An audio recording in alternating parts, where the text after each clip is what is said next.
Hi everyone, it's me! And today, let's watch this video together!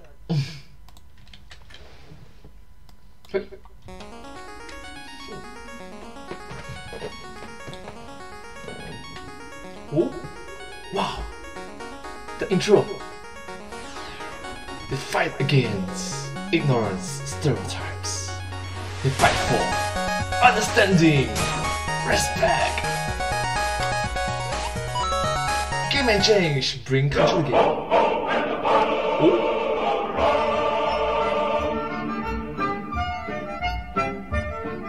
Yarr, welcome to Game Exchange, ye bilge rats. Today we be discussing the livelihood of privateers, buccaneers and pirates for the up-and-coming game Assassin's Creed 4 Black Flag. Black Flag. Now if you squid sucking naysaying ninnies, I'll have you know that this here game is far better representation of men of fortune than those sissies Depp and Bloom ever had to offer.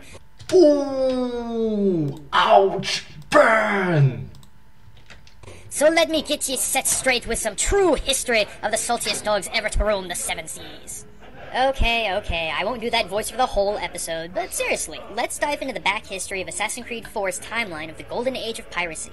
There's a lot for you to catch up on before you take the helm of this game, and a little context will help this game be all the brighter when you're sailing around the expansive world.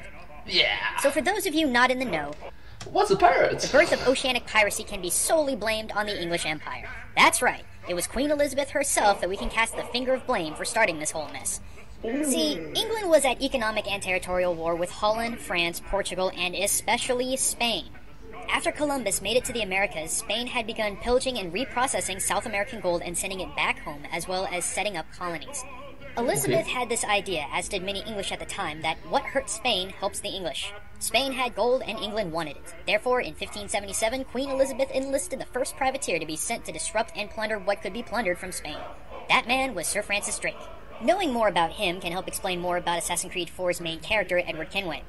Drake was an interesting foe. He had absolutely no love for the Spanish and made it more and more apparent with each attack that he made. His greatest looting came from the Cacafuego. Drake deceived the ship by running his entire canvas, but using buckets on strings to drag down his speed, effectively camouflaging his ship to look like a merchant vessel in trouble. When the Cacafuego was close enough, Drake and his men opened fire and boarded the ship. It was... Oh my gosh! Wow! That strategy worked? Fierce, merciless, and fast. The greatest execution of pirate tactics to this day. Drake made off with $20 million in gold and silver in that haul alone, the largest plunder in history. When he returned to England, he was able to repay his investors over 4,000% of the original cost. With this, privateering for the crown became the next hot thing. England produced more and more privateers while Spain learned to hide their gold. Though the problem of hiring privateers? Their independence and their lust for coin. Privateers, just like Assassin's Creed 4's Edward Kenway, gave in to their cravings and became the pirates we know today. Oh. What's interesting, the greed, the lust for more money. That's it. Though, is while a privateer's greatest strength that drove them to piracy's independence, pirates were actually very strict when it came to social order. Oftentimes, pirates would create agreements that all members had to share. Ooh, Article 1, Article 2, Article 3, 4, 5, 6, 7, ooh, so Many much. of these rules included no fighting on the ship. If you had a grudge, take it to shore. Even the way that the naval vessels were constructed had order. Ever wonder why most ships weren't flat? That's because the stern, where not only the captain's quarters were, but it was also the area where the captain could look and address all the members of the crew, and the crew looked upwards to the captain. For a group of backstabbing sinners, pirates were fairly orderly. So we have a good grasp on the circumstance of our character, as well as an understanding of pirate politics. But what about the setting? What was it about the Caribbean that really set the stage for Black Flag? Why? The Caribbean islands made the perfect location for buccaneers to attack unsuspecting Spanish ships coming in and out of the Atlantic. I bet you're thinking right now that buccaneers and pirates are the same thing. They are in fact not. Oh? Wait, what? They're different. Interesting.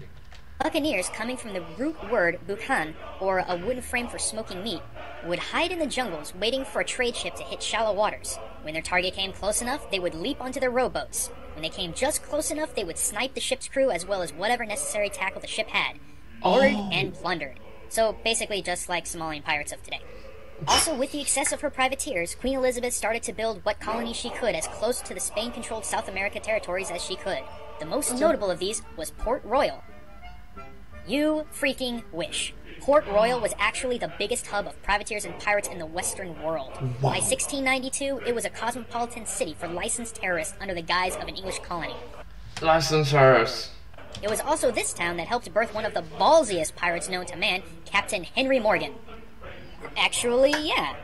After the English captured Jamaica from Spain in 1655, at the age of 19, Welshman Henry Morgan set out to become a raider of the Spanish Cuba and Central Americas. He was fairly successful, but nothing tops his attack on Panama City, one of Spain's most fortified holdings of gold. Instead of taking on both dangerous reefs and Panama City's defenses, Morgan and nearly 2,000 of his men overran the Atlantic side of the isthmus and Fort San Lorenzo. Then, following the Shargues River, blazing a trail through the jungle to attack the backside of Panama.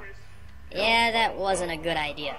Between attacking natives, leeches, and starvation, the men were run ragged. How ragged? So ragged, in fact, that they ate their own shoes. No, I'm not even kidding. Morgan and his men literally took their gloves, boots, and belts, pounded them, boiled them, and ate them. Okay, life as a pirate is not necessarily the best one. And you thought you've had some tough jerky in your life. Try eating straight leather. You know, I can just see a Cooking Mama style minigame where Kenway has to eat his boots after getting marooned. After all their hardship, though, they successfully looted about 3 million worth of gold and silver. However, the Spanish hid all the treasure that they could as they left, and they burned that which they couldn't. Ironically, when Morgan returned to England, peace with Spain was finally starting to come around, which left him without a job as a privateer. Instead, he was knighted and made the lieutenant governor of Port Royal, where he died of boredom. And yes, I'm serious. He was a terrible bureaucrat, constantly drinking, missing meetings, and it's speculated that the life of a politician just got the better of him at the end. True. 4 years after his death, the vile hole that was Port Royal was hit by a massive earthquake and fell into the sea. With the home base of the pirates gone, the world was open to them. Now, the trade routes of India, Africa, and Persia are the things that caught their attention for privateer and pirate alike. What made things even better is that England, Spain, and France were still territorially at each other's throats, so there was little time to deal with pirates. And now we come to the present-day Assassin's Creed 4 Black Flag. From 1690 on, no sea was safe, and piracy became a vastly sought-after profession. Not only was there little resistance, but there was also equal opportunity amongst pirate ships. The worth of a pirate was not determined by your race or your gender. In fact, some of the most notorious pirate officers were escaped slaves. And one of the most feared female pirates, Anne Bonny, you actually get to meet in the game and hear her story. I won't spoil anything, but both she and her contemporary, Mary Read, escaped the news with a very clever loophole. Oh, I remember. This is very classic, This is very classic. Oh gosh. It's, they're a partner, and, how to say, one with a sword, one with a gun. And they have been very infamous. I know about them. You also get to meet Edward Blackbeard Teach, but I would honestly suggest that you stay away from him or stab him in the back the first chance you get while playing Assassin's Creed 4.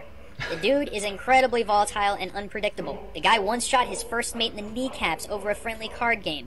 Not to mention, when the guy was finally taken down on his own pirate tactics by one Robert Maynard, it took 5 pistol shots and 20 cutlass slashes to bring the guy down. So yeah, knife the guy if you get the chance, lest he knife you. And that should catch you up to speed with Black Flag, everyone. I hope this information helps to enhance your experience playing arguably one of the best swashbuckling games to date.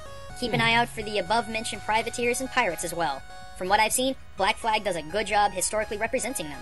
So, if you're interested in more information about pirates and so on, much of my information came from the BBC documentary, The Golden Age of Piracy, Terror at Sea. Give it a gander if you're interested. Yard, we've got Fumon off the starboard bow. Let's blow him up! Alright, lass and lad. First mate Gecko, take the helm. Quartermaster Aki, ready the bill blasters. And be sure you tune in next time for the next episode of Game Exchange. But until then, this be Gaijin Goomba signing out. Thank you. Thanks for watching, everyone. Be sure to check out my channel for more shows and videos dealing with culture and gaming. But also, don't forget to check out the Game Theorists channel, where Matt, Pat, Ronnie, and myself discover more and more ways to blow your minds with the games you love. And give us a sub. Your support is what makes our job so much fun. Thank you. Thank you so much. Wow. Thank you so much for watching this video. I hope that you enjoyed this video as much as I did. It was very knowledgeable and educational for me.